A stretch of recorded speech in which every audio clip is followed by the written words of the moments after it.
Puis encore ses sandales, encore tout son petit pot avec sa copine. Tristan venait d'avoir 18 ans, un garçon comme tous les autres de son âge. Il avait sa petite copine, ça faisait 3 ans qu'il était sa meilleure amie.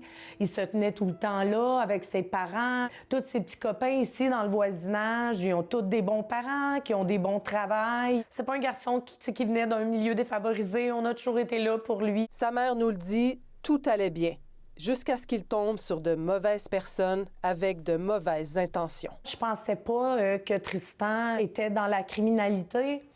Je ne pensais pas non plus qu'il avait un si mauvais entourage. Tristan, avec son meilleur ami de 19 ans, se sont rendus à South Glengarry, en Ontario, le 2 février dernier. Avec eux, au moins un adulte qui serait associé aux motards criminalisés.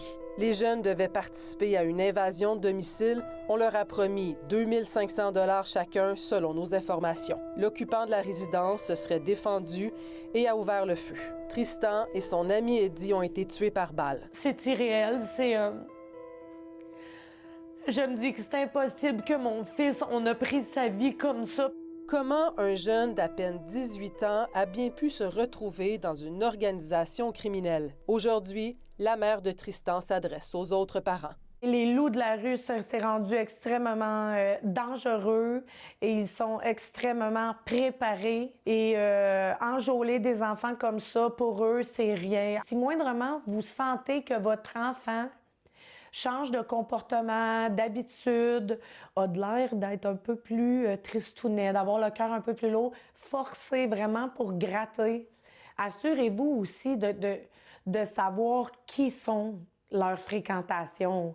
Moi, je lui ai fait confiance et je le pensais en sécurité. J'ai pensé qu'il était plus mature finalement que son âge, mais non. T'as jamais douté? Non, jamais, jamais, jamais. Pourquoi? Parce que mon fils ne parlait pas, ni à moi, ni à sa copine, ni aux parents de sa copine. Il avait toujours l'air heureux. C'était un petit garçon qui recherchait dans la rue où il a pu un sentiment d'appartenance. Tout ça étant parce que son cœur était lourd. C'était un jeune homme qui avait le cœur gros comme la planète et qui a été malheureusement manipulé.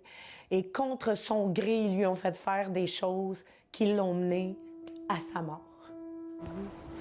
Je viens pour mon bébé. La mort de Tristan reste un choc pour sa mère, ses amis, y compris sa copine des 3 dernières années. J'ai vraiment perdu ma vie. Vraiment. C'était toute ma vie. Ce gars-là, je l'adorais tellement. Puis c'est ça, c'est vraiment difficile. Ça sera pas une étape facile dans ma vie. Être jamais de penser à lui, il a toujours été là pour nous, il avait tellement un bon cœur. Peu importe, on le textait, il était là pour nous, il donnait des bons conseils, il était tout le temps là pour moi, pour les gars. Tu viens chaque jour ici? Pas mal. J'ai y parlé. Comment t'aimerais qu'on se rappelle de ton fils? Tristan, c'était une vieille âme, c'était une énergie, c'était une aura. Mon fils, il riait toujours, mais surtout, c'était sa loyauté envers ses amis. C'est sûrement ça qui l'a tué. Une loyauté, une vulnérabilité et la promesse de 2500 $ qui lui auront été fatales. À Saint-Jérôme, Marie-Michelle Lauzon pour Nouveau Info.